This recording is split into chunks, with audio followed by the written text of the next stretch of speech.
হরে কৃষ্ণ, দণ্ডবোধ প্রণাম। আমরা এবার এসেছি শ্রীল ভক্তি বিনোদ ঠাকুরের ভজন কুটির, মানে ওনার বাড়ি।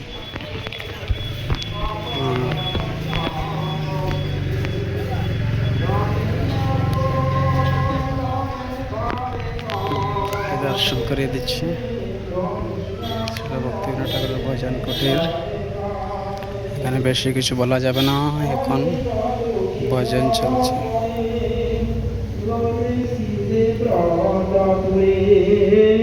অনেক দক্ষিণ পরে লয়ে শিলে ব্রজপুরে কৃপাদ কলায় বন্ধিয়া কৃপাদর কলায় বন্ধিয়া দৈব মায়া বলাকারে খসাইয়া সেই ডরে দৈব মায়া বলাকারে খসাইয়া সেই ডরে ভবকুবে দিলে করাইয়া ভবকুবে দিলে করাইয়া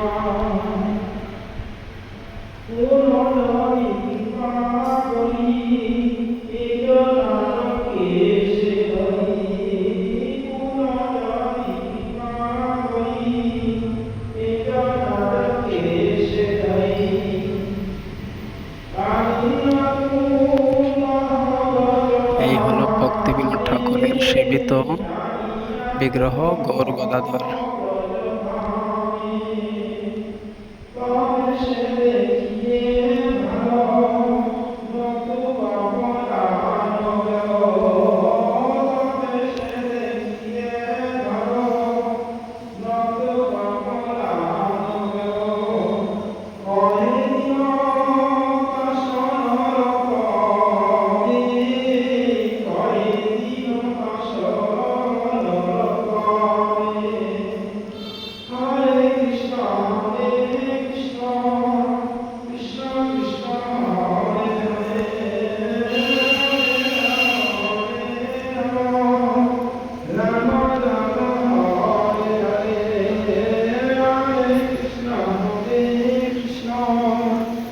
এই হলো ভক্তি বিনোদ ঠাকুরের গৃহ, ওনার হাতে বানানো ঘর, অট্টালিকা। হরি হরি পরশের মর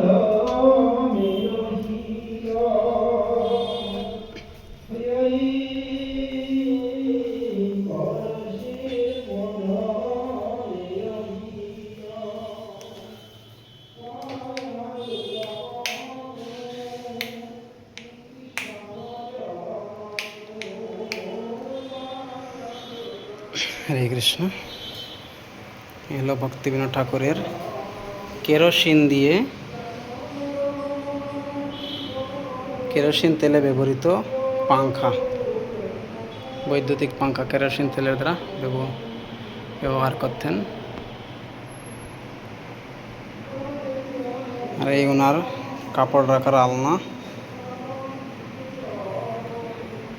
ভক্তের পরিচয়, আমাদের এখন অনেক বড় বড় আলনা লাগে, কিন্তু ভক্তি বিনোদ ঠাকুরের এত বড় কিছু লাগতো না, অনেক ছোট আলমারিতেও হয়ে গেছিল।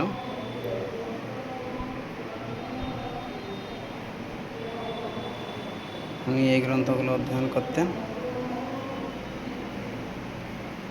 আমার গুরু মহারাজ শ্রী জগন্নাথ দাস বাবাজি মহারাজ।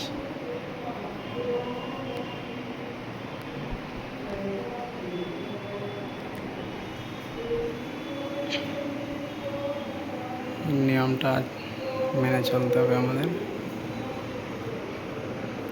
যেটা হলো গ্রন্থ রাখার জন্য উনি খুব সুন্দর বানিয়েছিলেন। এটা ওনার টেবিল, উনি এখানে বসতেন।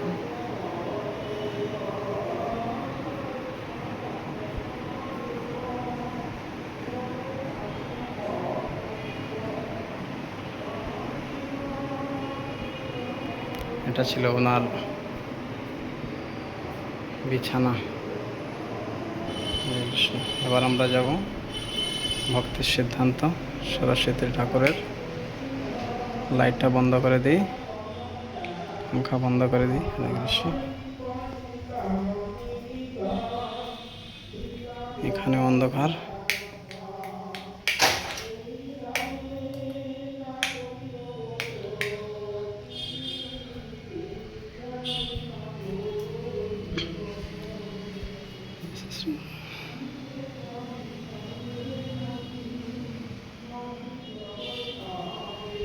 এটা ভক্তির সিদ্ধান্ত সরস্বতী ঠাকুরের গোস্বামীর বিছানা।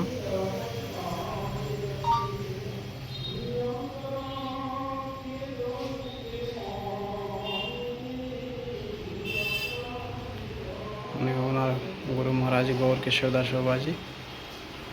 আর এখানে ভক্তি সিদ্ধান্ত সরস্বতী ঠাকুর গোস্বামী। হরে কৃষ্ণ। এবার চলে যাই।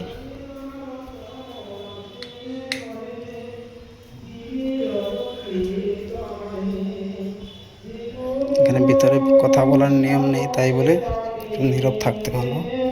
হরে কৃষ্ণ। ধন্যবাদ, প্রণাম। হরে কৃষ্ণ কৃষ্ণ কৃষ্ণ হরে হরে